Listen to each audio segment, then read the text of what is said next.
that like props up the computer just a little bit.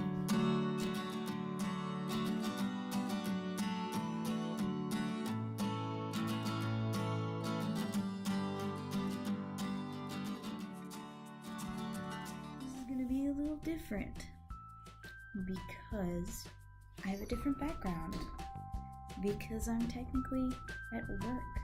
This is where my mom works, so I'm here too. So yeah, we're gonna make another video today.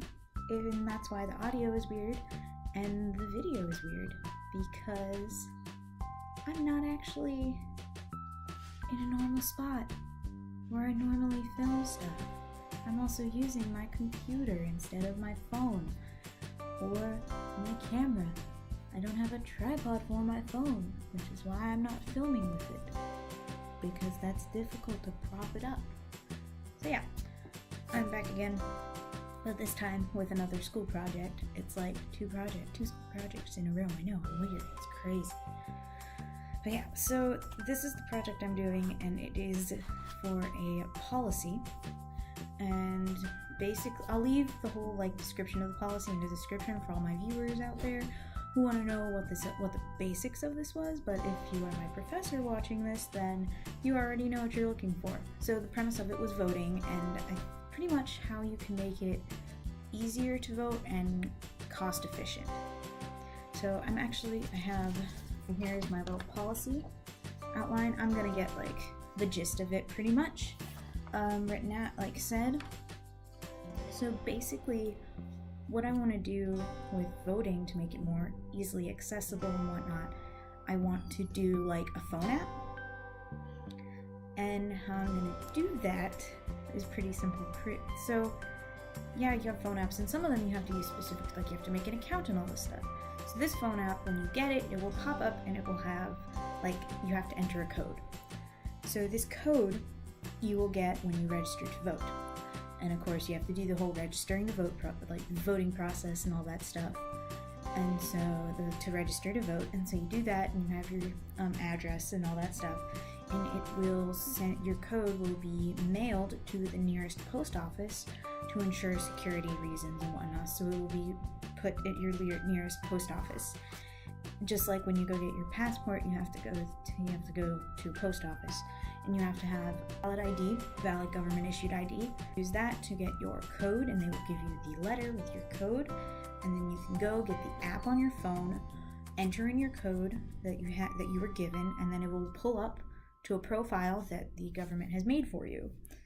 And this profile will have everything you need to know, and there will also be a list of all of the election dates, so that you know when to elect, like when to vote for elections. So you can vote for your mayor, you can vote for your governor, you can vote for your president, your senator, your House of Representatives, all of that stuff. It will all be on there, and you will have it. This code and profile will last for 2 years, and then in 2 years you have to go back to the post office to get your code, and you'll get notified like via email or phone that you have to go get your new code. And if you don't have the code, you can't vote. Some people, they can't do this because either they don't have a smartphone, or the ballot system will still be there, and you can still go to the ballot, but you still have the code.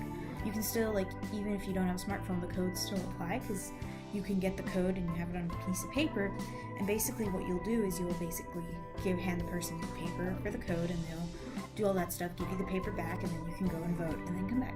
It'll shorten the lines for those people who are like old school, or who can't go, who don't have access to a phone, so that they can still vote. Save money, because you don't have to spend so much money getting the ballots and putting them in schools or local places. So then you save more money, and you can also do ads if you wanted in the app. And then if you want, people can pay for the app to get rid of the ads, just like every other app does. So it's fairly simple from that. The thing I liked about creating this idea was that you have the events, and it will notify you when you have to vote. Like, you'll get a notification, oh hey, today is the day where you have to vote for like your senators.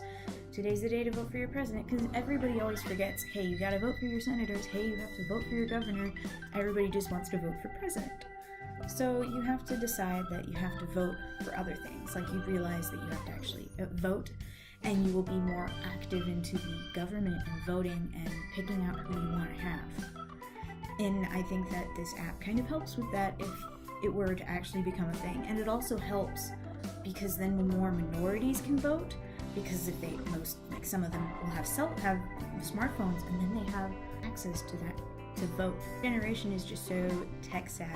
Like my parents' generation, my generation, and my brother's generation, because my brother and I, our generations are pretty much split, because my generation is like the semi-outside, but not really outside, and then my brother's generation is just the full tech video game generation.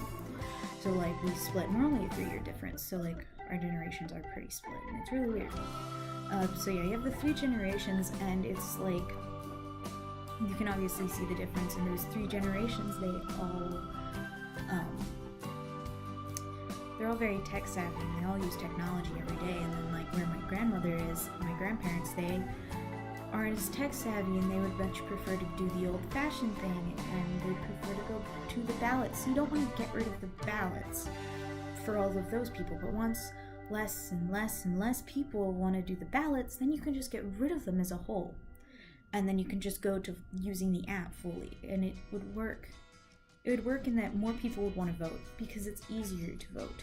You just open up your phone, you open up your phone, enter your code, and then you just go, you pick who you want to vote for. One of my mom's friends actually here at work, when I was telling her about this, she was like, I vote, it'd be easier for me. And it enables people to want to vote. Especially when you get notifications on your phone for this. Like you get the notification, hey, you gotta vote for your senator today.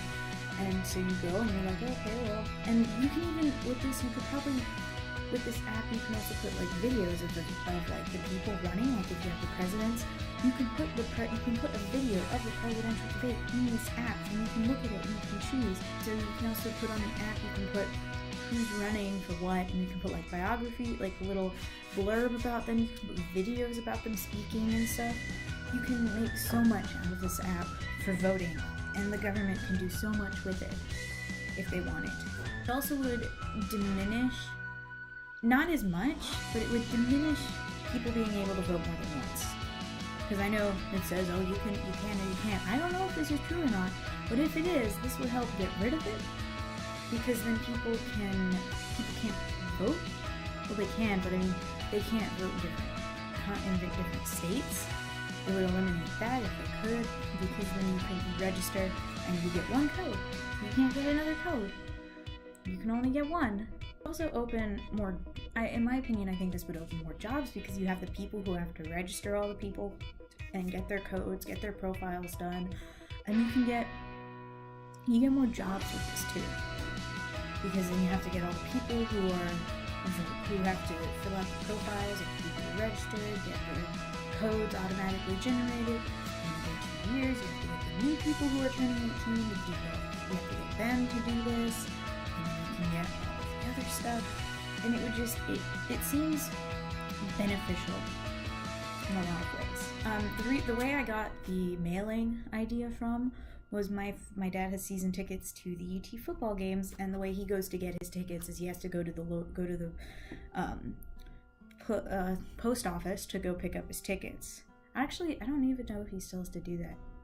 A couple years ago, he still had to do that, and so my dad had to drive to Austin to go pick up the tickets. I don't even know if they still do that, but he had to go, and he had to show his ID, pick up his tickets from the post office, and then he could go. I think he actually has it set now where it comes here and he has to go pick them up. I have to ask that. But that's where I got the idea from, was that you can go to the post office, pick up your code, and then you can go home, put the code in, and then you can look at all the stuff, and then you're good. You're done. It's wonderful. That's my policy for this. I really do think that this app would be very beneficial. Not only, like, just to recap everything. This app, you get a code to enter it in. You have a full profile about you, like, for you, so you know, like, your city and stuff. And it works for the Electoral College too. When you vote, it'll go straight there. And it also, there's one other thing I forgot to mention. It also helps with the absentee voters, people who aren't there, because if you're somewhere else and you can't vote in your state, you can still vote on your phone. It's great. You can still vote. You won't be absent. There will be less people not voting. I mean, I've said this before, but it'll be less people late to vote not voting. It seems like it will bring everything together and everything will be faster, efficient. But yeah, the big recap about this is that you get the code, you enter the code in the app will pull up your profile that the government has made for you on this so you get that, and they will probably, if like they use profile pictures, I don't know if they're gonna make this app, but if they ever choose to, they do profile pictures, they can just use your driver's license photo, because I mean they already have it, so just use it for the profile. But yeah, big picture, code to the app, to your profile, you get notifications of elections, you can even put videos of the people running on this app. You can vote, it'll remind you of your elections, you can know who's running for what, and it'll remind you when to vote, and then you get less people not voting, minorities can vote, and you'll still have ballots for the people who still want to vote. That's pretty much it. Hope you enjoyed this video for my government class. And to my professor, if you are watching this, you probably will because you have to grade it, I hope you enjoyed. And I hope that you think that this would be a good idea as well. Hope you all enjoyed. I will see you all in the next most likely school project that I will be doing, because I never film videos for this YouTube channel.